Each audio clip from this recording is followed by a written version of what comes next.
This podcast was produced by OAR FM Dunedin with support from New Zealand On the Air. Welcome to the OI podcast, the Otago Institute podcast. In-depth conversations with experts from the worlds of arts, sciences and mātauranga Māori. Brought to you by the Otago Institute, the Otago branch of the Royal Society for Arts and Sciences. Kia ora, I'm Dr. Barb, and today we're talking about finding a genetic cause for stomach cancer in a whānau and how this research study has gone on to save hundreds of lives in New Zealand.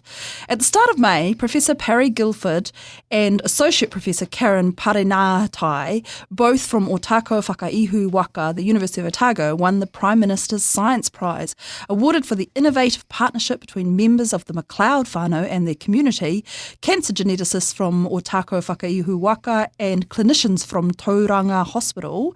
Together they identified a genetic mutation in the CDH1 gene, which was causing members of the McLeod whānau to die from stomach cancer at a young age. This led to the naming and characterisation of a new cancer syndrome, Hereditary Diffuse Gastric Cancer. The researchers developed a genetic test which gives whānau members the ability to understand their risk of cancer and take life-saving action. Since then, the genetic test has enabled other families to discover that they also have a mutation in the CDH1 gene and has saved many hundreds of lives in Aotearoa, New Zealand, and thousands around the world. This is a truly remarkable story, and this research continues to deliver impact. Professor Parry Guildford and Associate Professor Karyn Paringatai, excuse me, I have to get that right, Paringatai, will deliver the Research Awards lecture, Finding a Genetic Cause for Stomach Cancer in a Whānau, and how this research study has gone on to save hundreds of lives in New Zealand, on Tuesday the 29th of October from 6 till 7 p.m. at the Hutton Theatre in Tūhura, Otago Museum.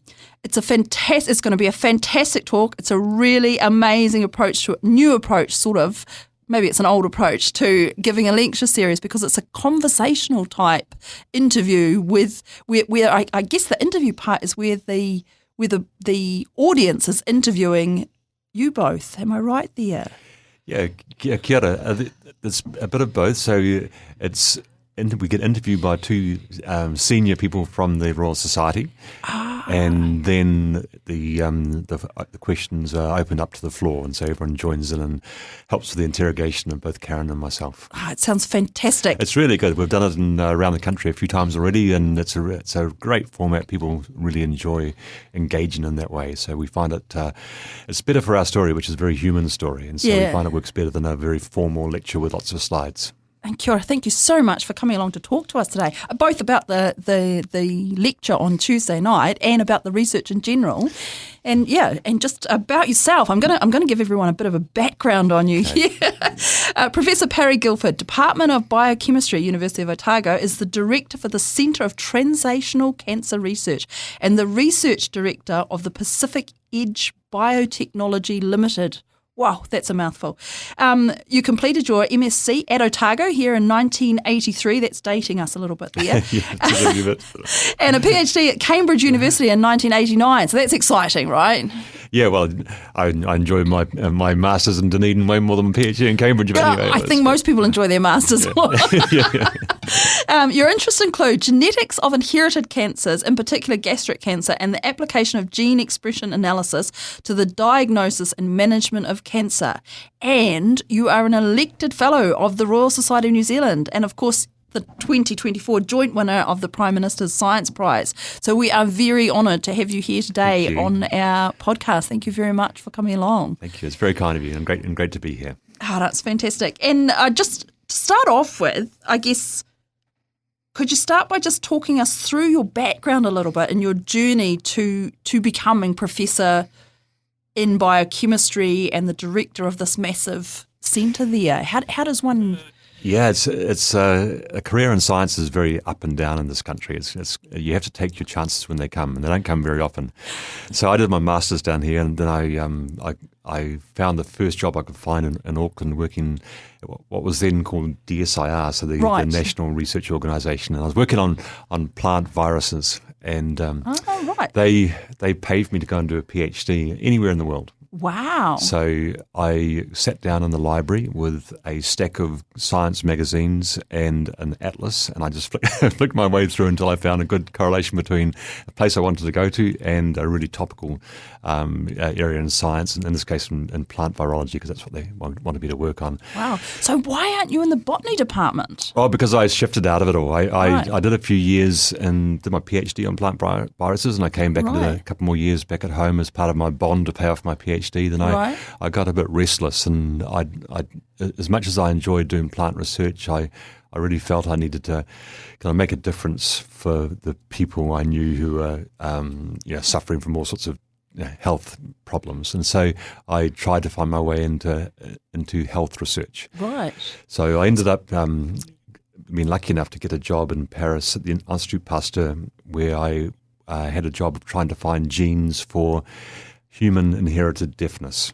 And in those days, like this is the mid-90s, there were no known genes for a form of deafness called non-syndromic deafness. And so non-syndromic, does that mean, so syndromic deafness is other stuff going on as well. So people are deaf and they have other symptoms as well. Right. In the case of non-syndromic deafness, it's just deafness and nothing else. And not deafness that's caused by an accident or something. No. Deafness So that you're sort of born being deaf. Yep. So running through families. Yep. Yeah. So we, been France, where they had a big colonial network, in Tunisia, and so we went out to Tunisia and found a lot of families who had recessive deafness. So they lived in small communities and a lot of consanguineous marriages, cousins marrying cousins, and very, very high rates of deafness. And the logic was that there were many genes involved in deafness, and you won't find them if you look in a big city. There'll be lots of genes all mixed up. You just won't be able to work out what's going on. So my boss's idea was, no, we'll send you off to the deserts of Tunisia, where if there's deafness in a small village, chances are it's caused by a single gene. And that's what we did. We went to Tunisia and found lots of families and took lots of blood samples and came back to Paris and found those genes. So that's how I got involved in the really early stages of how to find genes for human disease. Right. So you didn't come through a medical route at all? No, pure science route. Pure science through botany. And then botany is, we often joke on this show because my PhD is in botany. Oh, right. Okay. So we often joke that everything in the end comes back to botany. Yes, that's right. Wow, but no, yours was the other way around. Yours was in the start. But I may go back to botany in the end. Oh, that's fantastic. And so did you actually manage to, so you found the genes that was causing this deafness. Were you able to identify anything that was helpful to that population? I mean, beyond my time, so I was a postdoc, so I kind of did my work and left and came home again. But they carried on. Initially, the first thing was just a genetic counselling idea where they could tell people who plan to marry that, if you both carry this gene, we now know what it is, then you have a high risk of having children who are deaf. Because of course that's recessive, right? So that means that you've got to. Let me go with that. Both parents need to carry the gene. That's right. And then you only have the disease or the deafness in this case, if you have both the carrying genes of both your parents. That's right. So you've got a 50% chance from both parents of getting it. So, on I guess it's on average you've got 1/4. Yeah, so one quarter has it, 1/4 doesn't have it, and half are carriers. That's right. If, on average, I have a family that has 4 children, but of course that's not. And I guess it is quite common in genetics to look for these communities that have a lot of cousin marriages. It is for recessive. Recessive diseases, genes. That's right. Our work in New Zealand on cancer has been a dominantly inherited gene, so a different mechanism. But So then you went from deafness. So you were looking for the genes that were causing this deafness, and then you came back to New Zealand. How did that come about? So I just wanted to come home, and I found myself getting restless again, and I would spend my weekends walking down by the river, thinking, oh man, this would be nice if this was a really clean river.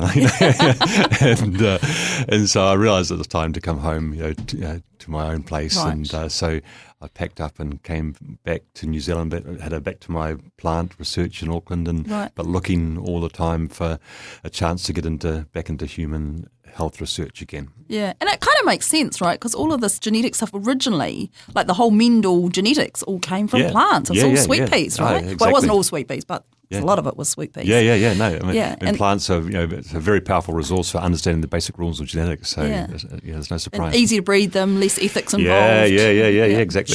Short generation times, all that sort of stuff, which plays into understanding the fundamentals of something. That's and then right. once you've got the fundamentals, you start then trying to apply it to things. Exactly right. So now you're here at Otago, so that's fantastic for us. Yeah, so I came down for the stomach cancer project.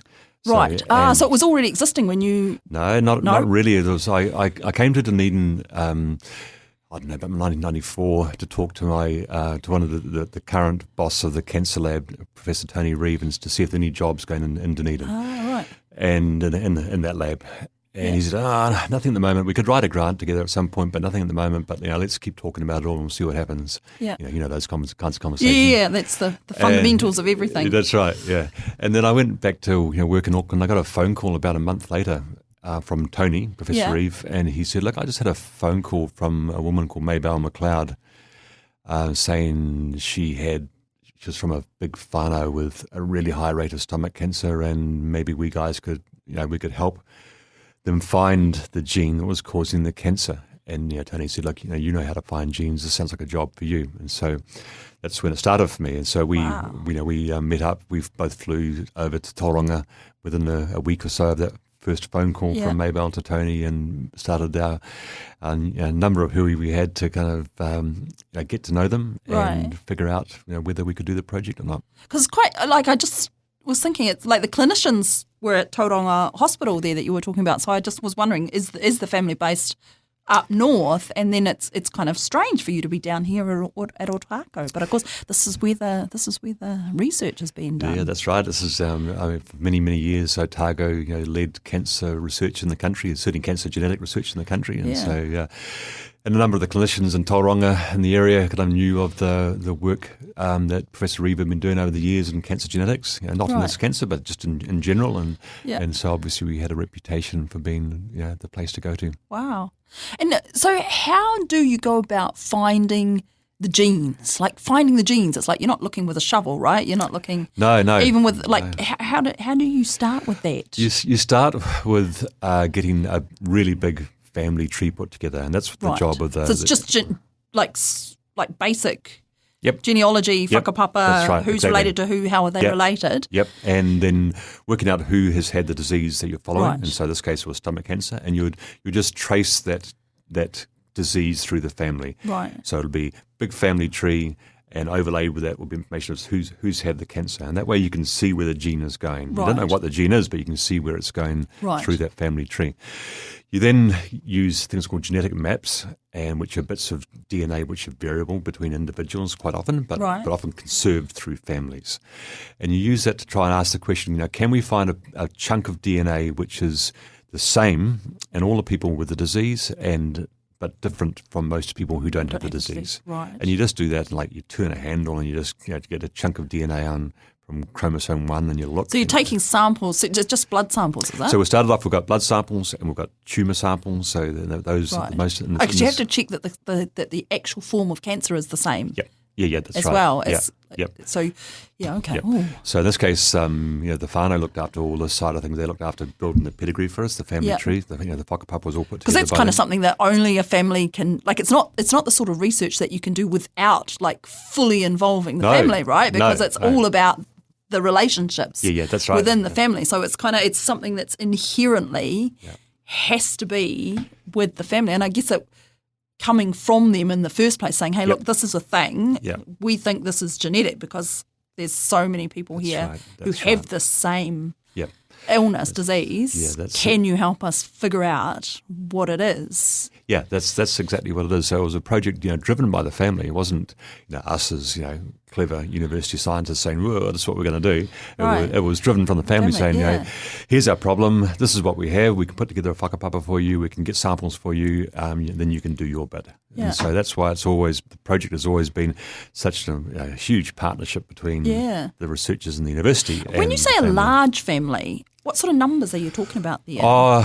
We now know there are 90 people in the family who carry the gene. Wow. And I guess that's kind of in the region of 200 folk in the family greater. So, I mean, that's all. More. Yeah. Like 300 in the family greater, right. yeah. And that's people just the people who are alive, right? Like it's not the family tree of including all the ancestors as well. No, it's that's just those who are... Actually, that's people over 16 years of age. So, right. So we know 90 people over 16 have been tested and have the gene, and 200 have been tested and don't have the gene. Over 16.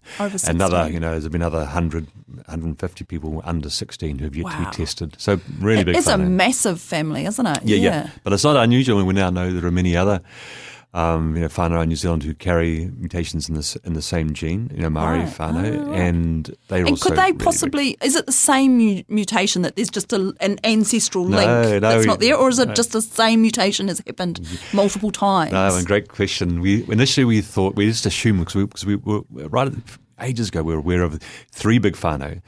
Who Māori whānau, who had this same story of a really high rate of stomach cancer, and we just one of them was Tauranga, one of them was in Rotorua, another one was over up the Whanganui River, right.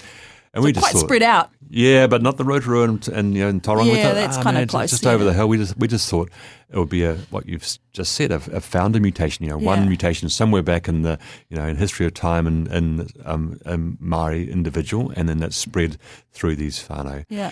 But what we found out in the end, it wasn't the case. In fact, it was actually quite frightening for me because we'd found the first mutation in this gene CDH1 in the McLeod whānau. So can you actually go back and find the first time it mutated in that family? Can you actually work that out? No, you can't. But what we saw was we looked at these 3 different whānau and they had different mutations in the same gene. Ah, right. So you've gone right. Okay, yep. Yeah. Sometimes you can look at a really big whānau and you can see a mutation, particular mutation in one branch and the same mutation in another branch, and they may not know each other. And so you can then ask them questions and work that family tree back until you find your common ancestor. Right. And that's been most famously done by a group in Portugal. So once we found the CDH1 gene, everyone in the world started looking in their families, and they also found mutations in the same gene. And there's a really famous big pedigree in Portugal where they saw the same mutation in several different families in northern Portugal, but they didn't know each other at all. No idea who those people are. But they then say, well, it must be the same mutation. It must be a common ancestor. So it was the actual, it wasn't like the three families here in New Zealand where it was 3 different mutations. That's right. It was the same mutation in the same gene. Yep. So they got those families to kind of investigate their family trees, and they just worked them back and back and back and back till they finally found a common ancestor from 1650. Wow. And were they? No, they weren't related at all to the Maori population. No. So we see around the world now, there's thousands of families known now around the world with mutations in this gene. And it's quite tricky, isn't it? Because this gene is the gene that codes for a protein called ecadherin, which is a cell-to-cell adhesion protein. It holds cells together. It holds cells together. And why does that? What's that got to do with stomach cancer? It's to do with another feature of the ecadherin. So it holds cells together, but in that process, it tells the cell about polarity, which way's up and which way's down, which way's left, which way's right. So it tells the cell where it sits in space relative to other cells. Right. So when you lose it, a cell loses its sense of which way is up and which way is down, which way is left, which way is right. Wow. And which So it's becomes, like a compass gene. Yeah, it is. A compass for a cell. Yeah. In some I ways, didn't even realise that cells needed to know which way is up and which way is down. Why do they need to know that? They need to know that because some processes of a cell are specialised to one surface of the cell. Yeah. I was just going to say, except for plants, I can totally understand it in plants because they need to make their roots grow down and their shoots grow up. Yes, exactly, yeah. But in cells in the stomach, for example, they need to know which way's up so they can secrete acid and enzymes into the lumen and not down into the other way. Otherwise, people will get endless ulcers if the acid went the wrong way. It would get endless ulcers. Okay. But also that when a cell copies itself, it divides, it has to do it very neatly in line, in a plane. Right. And when you lose that sense of up and down, that cell division process goes wrong, and cells divide in the wrong direction. And in the case of these families, what happens is the cells divide in the wrong direction. The cell gets pushed down into the underlying layers and finds itself in an environment it doesn't know and doesn't have the normal control signals, and it starts to grow in a slightly uncontrolled fashion. And it grows and grows and grows, and then eventually gets more mutations and causes advanced disease. So it's all about the first step being the cell losing its kind of sense of where it should be in space and end up in the wrong place and then becoming uncontrolled from there. That sounds way more generic than what I was thinking, because I was thinking if this gene is so closely linked to stomach cancer, I was thinking it must be something that codes for something to do like just with the stomach, like that polarity thing seems like it would affect lots of different things and lots of different cells. So why is this gene just causing stomach cancer, or is it just causing stomach cancer? It's causing two cancers. It's causing stomach cancer, and it's also causing lobular type breast cancer. But lobular breast cancer. It's just one of the two main forms of breast cancer, where it supposedly forms in the lobules rather than the ducts of the cancer. So the other type being ductal cancer. Ductal, yeah.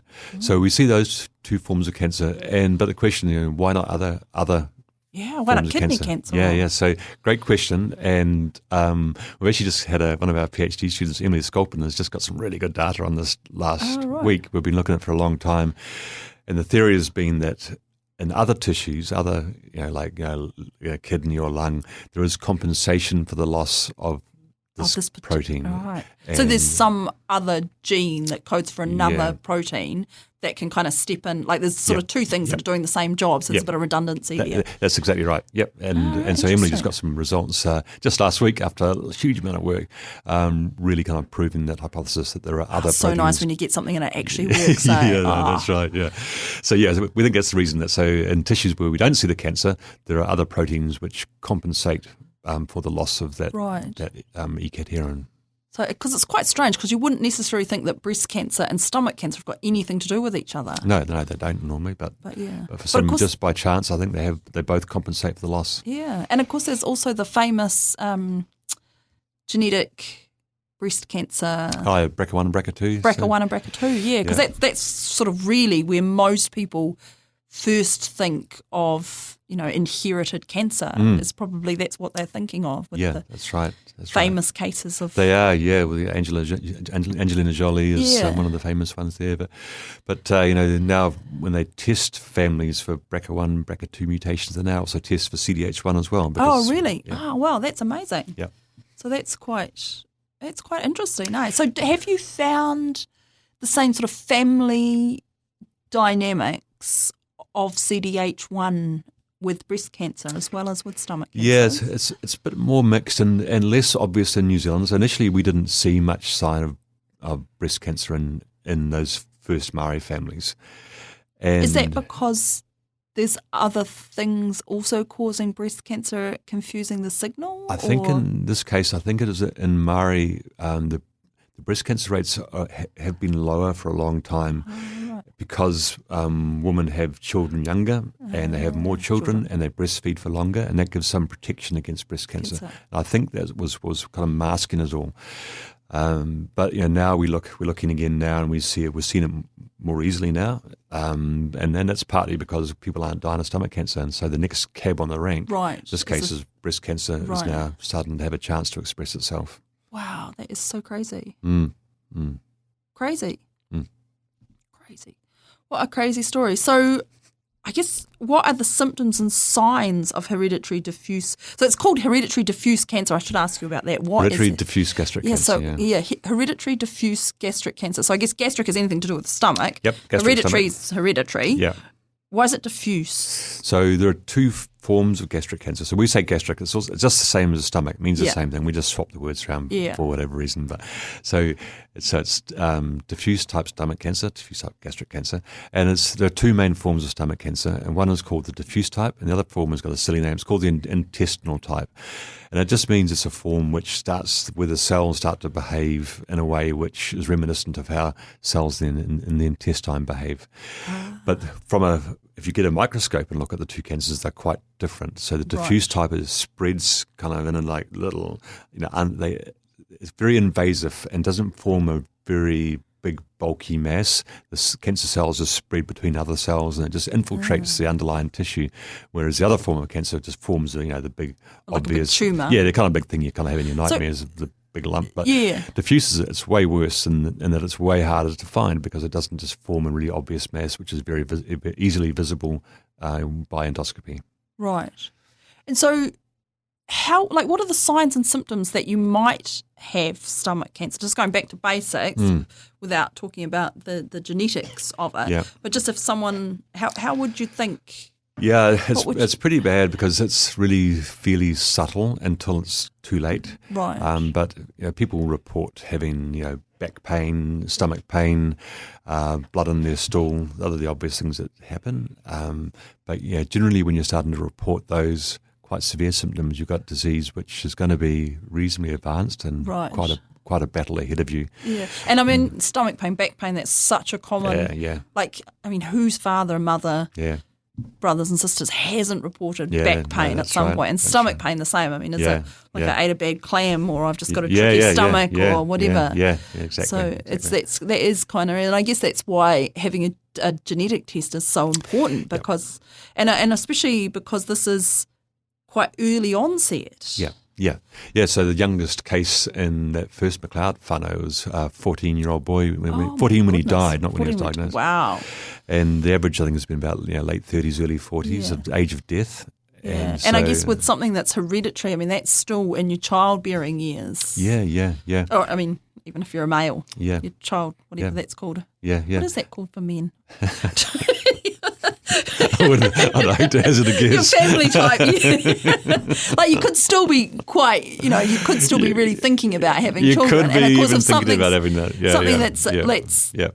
That is passed on, and with such a high frequency, like it's a 50% chance. Basically, it's flipping. It's not like those recessive genes that we were talking about. No, it's really it's an autosomal dominant, so it's passed on equally to both sexes, and it's dominant. You just need one gene, and then that gene, if you get that version of the gene, it knocks out the ability for the body to make this protein. Is that right? Yeah, but it's slightly more complicated because it requires the second copy of the gene, the healthy copy of the gene, has to be knocked out locally in the stomach. So where the cancer starts in the stomach, the second copy, the normal copy of CDH1, has to be broken. So how does that happen? That happens through random mutations or also something called DNA methylation. So you're getting just either chance mutations or possibly there could be some environmental factor which kind of promotes this DNA methylation, which is an epigenetic change which turns genes off. What kind of things are we looking at there? Well, we don't know. Have no idea. No, we've got had a few guesses, but nothing has really panned out yet. But the obvious things we've thought about for years, but I haven't really been able to prove it, is H. pylori infection, the stomach causing that bacteria which causes stomach cancer. We thought that might be involved through driving inflammation in the stomach. So that's still one theory which is a lie, but we haven't. It causes ulcers and then it can go on to cause cancer. Yeah, but so what is the chance that someone has stomach cancer in New Zealand? Just a random kind of statistically, is it like a 10%? No, I don't actually know. I just don't know. Probably probably one, I'm guessing, but 1 in 1,000 maybe. Okay, so stomach cancer is quite low relative to other cancers in New Zealand. I think it's about number 5 and number 6 in the rank in New Zealand. Right. So, and it is quite national, isn't it? Because I know that Japan has quite a lot of stomach cancer. Yeah, very high rate in Japan, very high rate in Korea, very high rate through a lot of Asia and South America. Right, yeah. And a lot of that's caused by this bacteria H. pylori, right. but it's also the diet. So in Japan and Korea, they've got a lot of preserved salty, a lot of pickles and salty stuff. Yeah, that's right, yeah. and that kind of promotes this pathway towards cancer formation. Right, and that's because it's changing the environment in the stomach and the the cells kind of get sick of all the salt and they start to behave strangely, and then eventually they get mutations and it all starts to go wrong from there. See, low salt diet, folks. It's the same as blood pressure. Exactly. Do you have a low salt diet? No, actually. Okay, so stomach cancer itself is quite low prevalence in New Zealand. But then I guess that background of a low general population actually makes it really obvious when you've got a big whānau like the McLeod whānau that has really high prevalence, right? Because exactly. Lots of people all clustered together, all having the same thing. Yep. And I think that's one of the reasons why we found it quite quickly, the gene quite quickly. Yeah. In Japan, they've got lots of families they know now with CH1 mutations, but they couldn't find them either. I mean, and it was really hard there because for the reason you mentioned, the very high background of It's like your problem cancer. with Tunisia and Paris, right? Yeah, you can't look for it in a big city because everyone's got things from so much cloudy stuff all around. You can't see the signal for all the noise. Exactly. Yeah. Oh, well, and then for us in New Zealand, so we had a low kind of national rate, but then why the Māori whānau was so important was because they're big, right? And they, unlike Sami Pākehā family, they know all their cousins. They know they can put together this big family tree, and they can very quickly tell you of the story. A lot of Pākehā families, you've forgotten, you haven't seen your cousin in 20 years, and you've no idea whether. And of course, it used to, I come from quite a small family now, but they used to be Scottish, and everybody knew everybody because they had that same, you get together and talk about everything with all your cousins, and your family trees, the first thing that everybody who meets talks about because they're always trying to find a connection, and there's always a connection somewhere. Yeah. And of course, families used to be bigger. Yeah, that's right. So, my grandparents are all from families, except for one. They're all from, 16 kids, 14 kids. So wow. You've got way more chance of picking up chance events. Yep. You've just got a bigger sample size. Yeah, that's right. Yeah. And I guess, so having a big family and people, and that's really important, that point of just knowing how people are related, because that gives you those relationships there. Yeah. Amazing. So what happens, how did you develop, so you found the gene, right? And then you develop a test for it. Yep. How do you develop the test? It's really straightforward because we know the precise mutation in each family, so exactly the location of the gene. So you're looking for that particular mutation, not just any mutation in the CDH1. No, once you have identified that a certain mutation is occurring in a family, then you just go straight to that mutation every single time. And it's a very simple procedure in the lab, just a quick PCR reaction it's called, and some sequencing, and you've got it. So very easy to do. What does that sort of cost per person? Just for the test, just for the one PCR, I guess it's probably $50 of consumables, lab consumable, and whatever the time labour is. Time. So it's actually reasonably cheap as well. In the scheme of things, once you've done all the developing and stuff. And is it quite easy because you're saying there's different mutations of the same gene, is it quite easy to just say, okay, this family's got this gene, this mutation, Yeah. Is it quite easy to just go, okay, this is mutation B or this is mutation Z, and then just do it for that one? That's right. Occasionally in some families where we think they've got a parent or an uncle or an aunt who's come from a different family, and sometimes we'll check individuals for 2 different mutations, right? Because we're not quite sure which one might have come down in the family. But generally, it's really pretty straightforward. You know which mutation to test for. What if you don't know? What if you've just got someone who's got stomach cancer and they don't really know their extended family above them, but they may have lots of kids or... Yes, can you just test to see if the stomach cancer itself is genetic? Yeah, hard to do that. In fact, we're just starting a project on that right now, and so it's a family a brother and sister, both with stomach cancer, Right. and they don't have a mutation in CDH1, but there must be a mutation in some other genes. So we're going to get their DNA and we're going to sequence lots of other genes to try and find Right. a different gene which might be causing the cancer. Because in not that all family. stomach cancer is genetic, right? No, most isn't. Right. Most is driven by the environmental, things like Yeah. the H. pylori bacteria, by the diet and those Right. things, or by just by chance mutations occurring. So we'd call it sporadic cancer as opposed to inherited cancer. Right.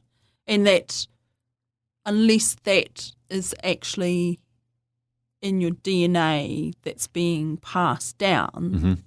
in the sperm or the egg cells, then that's actually just going to stay with you. It's going to Yep. stop. Yep. That, I mean, you're going to have lots of mutations that just stop Yeah, that's at right. you because they're in a body cell rather than. Yeah, exactly right. Right. So an inherited cancer looks the same genetically to a sporadic cancer. Yeah, because a mutation's a mutation. Yeah. Cause the same kind of disease. But Yeah. in the case of the inherited one, one mutation, the thing that started it all off, Yeah. has been passed down through generations. So those people have got a head start in the process of developing a cancer. So from the Right. day one of since conception, they've carried this mutation, Yeah. and so they're already a chunk of the way down the road towards developing disease. And that's why your doctor always asks for a family history. And as they the should first keep on thing. doing that. It's So they ask so if important. what did your grandparents die of? What did your parents?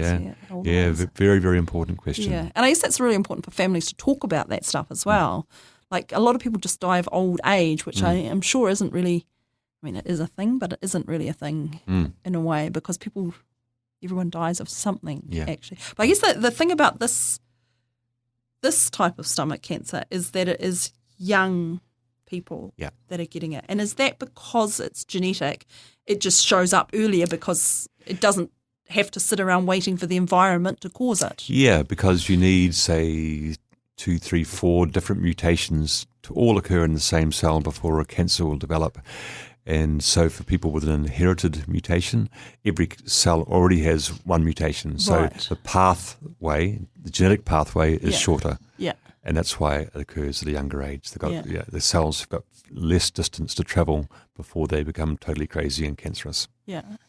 Crazy. So what's going back to the individuals that have this, what's the treatment? So if you do this test, because it must be quite scary for someone there, and you know your family's, that there is a family history of stomach cancer or any type like breast cancer, any of these genetic tests, it must actually be quite scary for someone thinking, oh, I know. And you kind of, I know there's some people who just wouldn't want to know. Yeah. But then there's others that just the uncertainty of it is the thing that That's right. does them. But then there's also the really tricky thing about genetic studies, because obviously if you get tested, whether you're negative or positive affects quite directly the outcome of your offspring. Because you can, with this test, you can tell, oh no, it's dominant, isn't it? So you don't have carriers, do you? You have it or you don't have it. Well, you're still called a carrier, so Yeah. that's right. So can you have it and it just doesn't get expressed? You can, Yeah. can't you? Because you So- can get lucky and just not have any of those other mutations. right. Yeah, And yes. that's just a time game, isn't it? Yeah, yeah. The longer you live, the more stomach cells you've got, so the more chance that one of them's going to accrue enough mutations that it develops into stomach cancer. That's part of the story. That's what we always thought, but we now know it's a bit more complex than that, as biology always is. Yeah. We're aware. So the families that we've dealt with, and many of the families around the world, with the persons we saw, were the big obvious ones, really strikingly high cancer risk in the family, and 70% people who got the gene, that is 70% chance of getting stomach cancer in their lifetime. Right. So you've got a 50% chance of getting the gene, Yep. and then if you get the gene, you've got a 70% chance of getting the stomach cancer. Getting advanced stomach cancer, that's right. Which is really high. That's Pretty high, classic yeah. Bayesian statistics. Yeah, there, it's isn't good. it? And then, but we're now aware of a lot of families who have a lower risk, like they have like a 10, 20, 30% risk of getting right. cancer.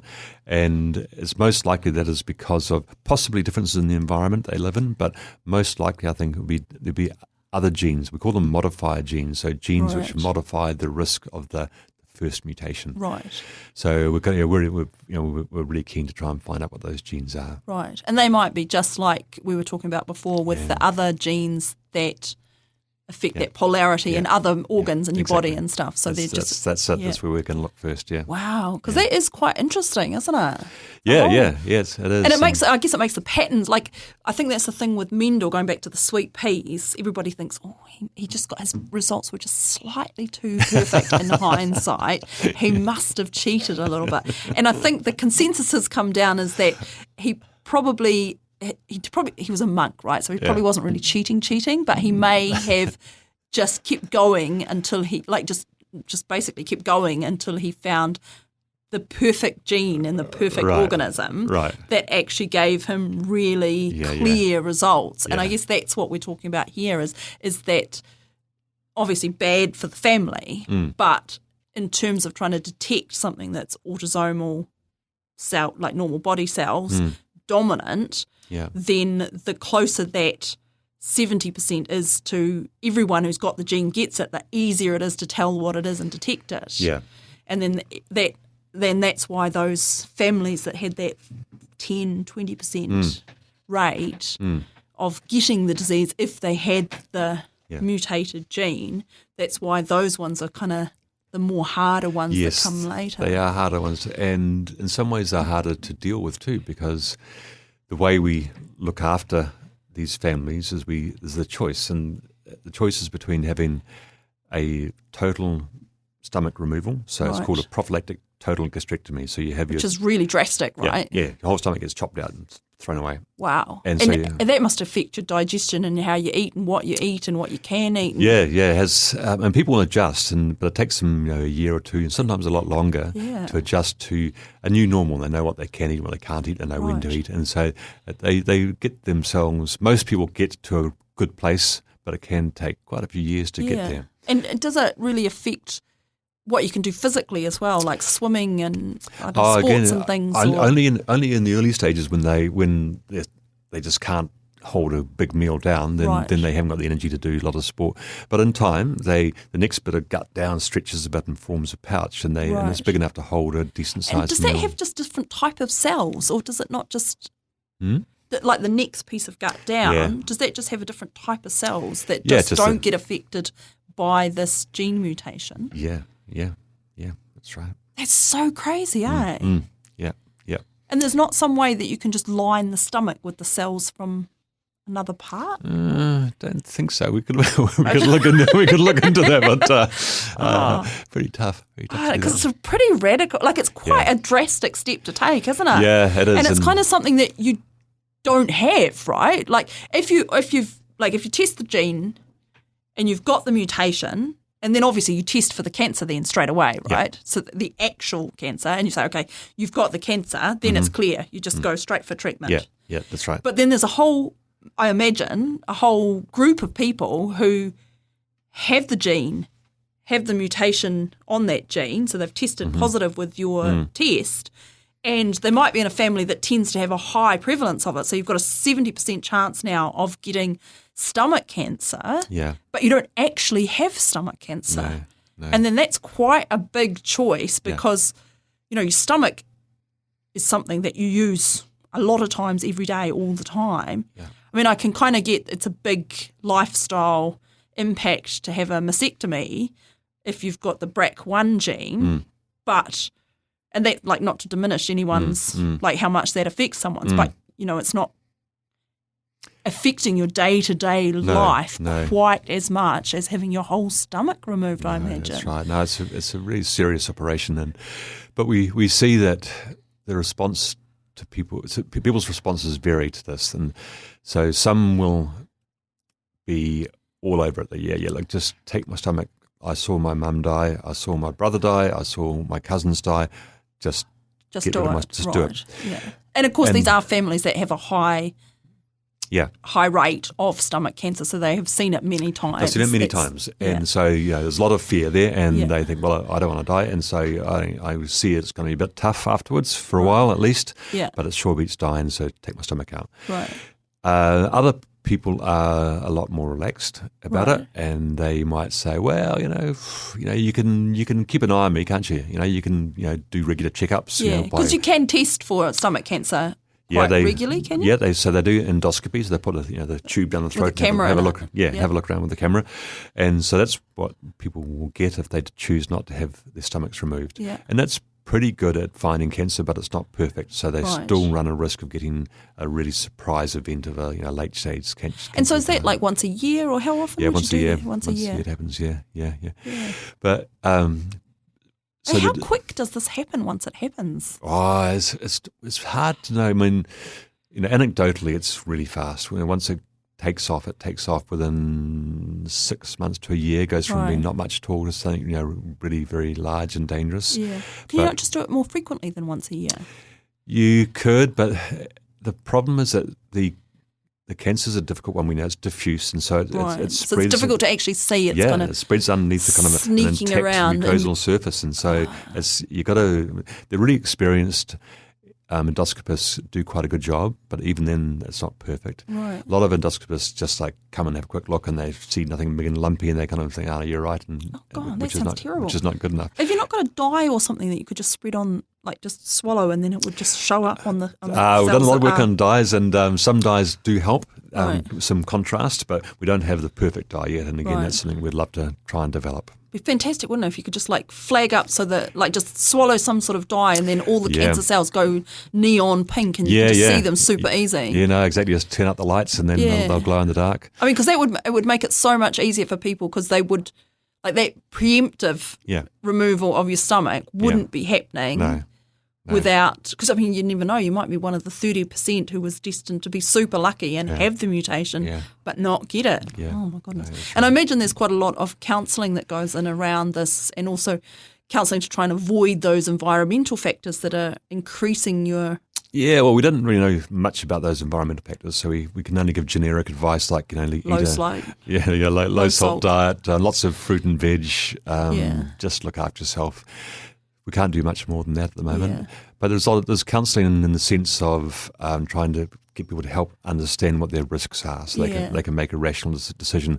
What we often see is that it's interesting, because rational for someone might be completely the opposite of rational for somebody else. Oh no, rational for a person is rational for that person. So for example, we often see mothers are really keen to have their stomachs out because they will not die on their children, and so that's a really rational decision from that woman to make that call. Yeah, no, that makes sense. Whereas the men can be a bit more slack. They go, it'll be right, and they don't have quite that same.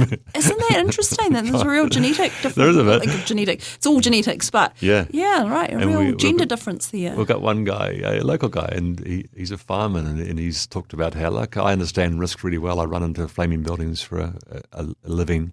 I understand risk, so I know what I'm dealing with here, and so I'm I thought comfortable. He's a farmer there, but he's a fireman. Fireman. So he's comfortable with his risks, and so, but a lot of people aren't. And so for each person, that is the most important thing, is their own personal risk appetite. And so it's no place for a doctor or a scientist to come in and say, this is what you should do, because it's up to that individual to go, I don't feel good about this. Yeah. So a lot of people... But understanding the consequences of the decision and the probabilities and risks that are associated with that decision, that's really important there. Yeah. Exactly. Yeah.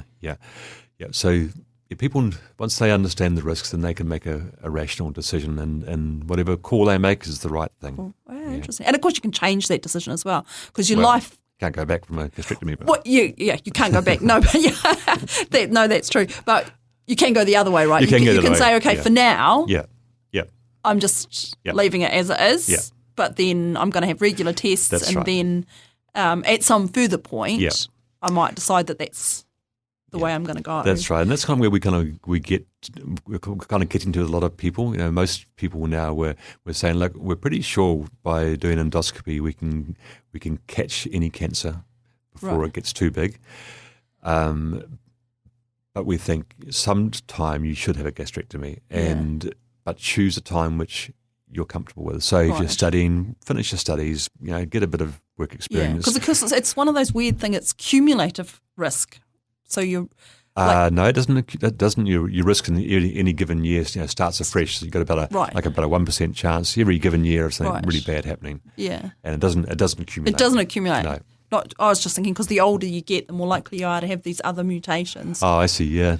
So I was thinking that. It seems to be pretty kind of linear risk, so about that's 1%. interesting, isn't it? Yeah.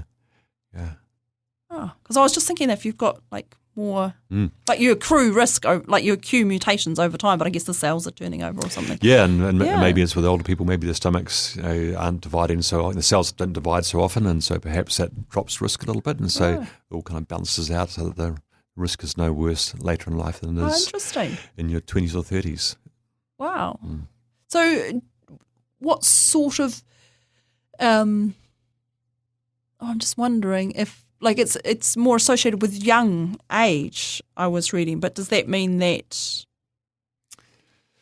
Yeah, I think just because the pathway to cancer is really quite short. Right. And when you start up with that CH1 mutation from day one, day one being like day of conception, like it's right there, then you are on that path really early on, and so it doesn't take maybe a couple more events, genetic events, and then you've got all you need for aggressive cancer, and that can happen in a decade or two. Wow. That's crazy. Now, I did say that I would ask right at the start of this interview, what is translational cancer research? Because you're the director of the translational cancer. Yeah, it's a slightly... We thought it was a great word when we chose it for the name of that's just the centre. Thing that happens, isn't it? But in hindsight, it wasn't a great choice. So translational, all that means in this sense is we're taking existing knowledge and applying it to better care of people. So we're translating what's available now into something which is useful. Right. So it's not just cancer research for cancer research's sake. It's crossing from theoretical into applied. Yeah. So you're going that whole way to clinical. Yeah. So we're taking what's out there. So we're not doing much basic research. We're not doing work on how does a cell divide and how does it know which way's up and down. Right. We take that knowledge which exists and we translate that knowledge into something which is going to improve the care of patients. Right. So you're not developing new chemotherapy drugs.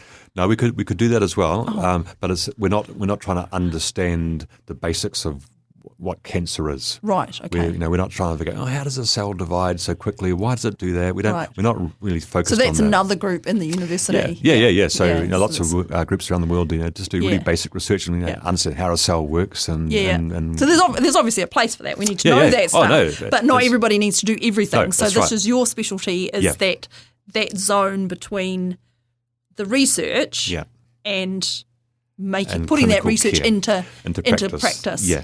And that's quite odd because you're not actually trained as a doctor. You're trained as a plant person. Like because you quite often in this sort of research field, you get medical practitioners who've then gone out of clinical research or as a side to their clinical research, they've gone into, Yep. There's quite a few scientists who do translational research, and so it's a real, really kind of established area. So some people love basic research; they just want to understand what's going on. And people like myself think, no, well, that's cool, and we love it, and we depend on it, and we use that information. We need that basic research, but we think, okay, well, I'd really love to better improve the health of people or their care of their cancer. And so I'm going to take what's known now, and I'm going to do some magic with it all and make it useful. Yeah. That's the translational research. I come from an ecology background. We call it everything that we do is pretty much translational research. We just don't use those terms. It's quite strange, isn't it? Yeah. Okay, now I just wanted to talk quickly about this lecture that you're giving on Tuesday. So that's Tuesday at the Hutton Theatre. It's sponsored by the Royal Society and the Prime Minister's Science Awards people and the Otago Institute, which is, of course, why we're here. Yeah. And it's a slightly innovative lecture series because of the way that it works. And I know you just said that before, but I'm going to ask you to say it again, how it works. Yeah, so it's not really a lecture at all. It's going to be myself and Karyn Paringatai, one of the research team. We sit down and we get asked questions by two members of the Royal Society from Wellington. Right. Are they always the same questions? Do you know what the questions are? They are. We've done it around the country 4 times already. Oh, right. And so we're getting a bit of a sense for what the questions are, but we don't get to see the list in advance. Okay, but they vary it up a bit as things go along. So the whole idea is to be quite flexible and just to let us go where we want to go with it all. And so we've found it's worked very, very well because it's a story which we can show slides and I can give my boffin talk about changes to mutations and but no one really wants to see no one wants to see that kind of stuff. Yeah. So certain audiences do, but this is and it's interesting because it's your field is really about the people and talking to people. That's a huge part of the work that you actually do. Exactly. Is this talking. So it's interesting that you've chosen to do your seminar series or lecture series more as a conversation with the audience. Yeah, that's again perhaps it speaks to the kind of translation idea where we're all about taking knowledge and making it available to people. Yeah, and so we're really happy with the way it works.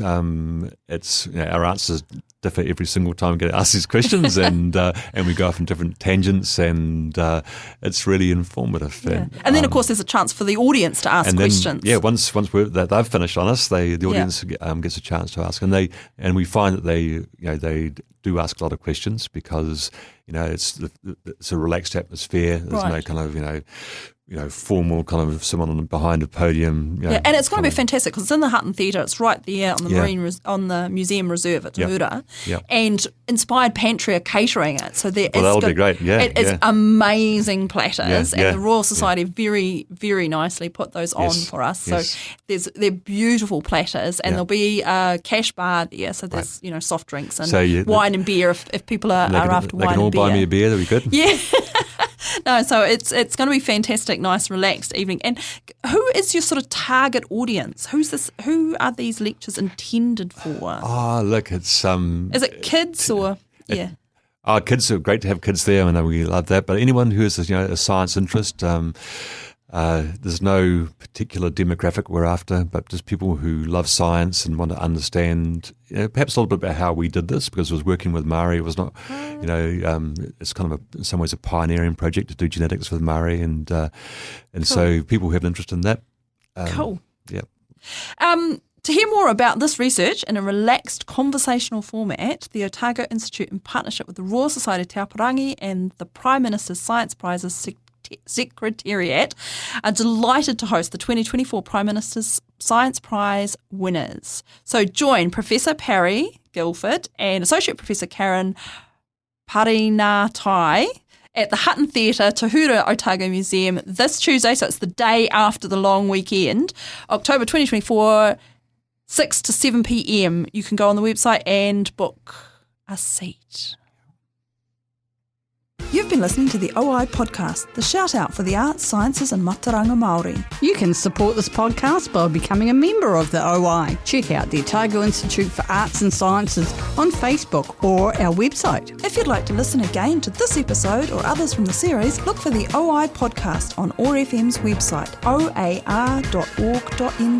Brought to you by the Otago Institute for Arts and Sciences, the Otago branch of the Royal Society of New Zealand. This podcast was produced by OAR FM Dunedin with support from New Zealand On the Air.